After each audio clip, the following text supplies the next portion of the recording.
Hey guys, ఈరోజు యూట్యూబ్లో చూసి ఇంట్లో పానీపూరి ఎలా చేయాలని చెప్పి చేస్తున్నాను.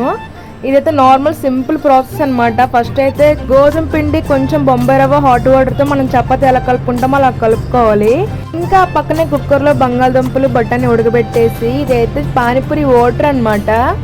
చింతపండు నానబెట్టేసి ఇది పేస్ట్ చేసి దీన్ని పిప్పంతా బయటపడేసి దాన్ని కలిపేయాలి. కొంచెం సాల్ట్ కూడా వేసేసుకోవాలి. ఇంకా కర్రీ టైం అనమాట. ఇది మంచిగా బాగా బాయిల్ అయిపోయింది. దీంట్లో మనకు నచ్చిన మసాలాలు వేసేయడమే, ఉప్పు కారం చాట్ మసాలా అన్నీ వేసేసి మంచిగా స్మాష్ చేసేయడమే మొత్తం. ఇంక ఇప్పుడు ఇది పూరి టైం అనమాట. దీంతోనే కొంచెం చాలా జాగ్రత్తగా ఉండాలి. ఇంకా మనకు నచ్చినంత సైజులో ఇది కట్ చేసుకోవాలన్నమాట. ఫస్ట్ నాకు భయంగా ఉంది పొంగిద్దా లేదని చెప్పి. వావ్, కొన్ని అప్పడాలు కొన్ని పూరీలు అయినాయి అనమాట. మీరే చూడండి. నాకైతే మాత్రం చాలా బాగా అనిపించింది. ఫస్ట్ టైం అయినా బాగా చేశాను.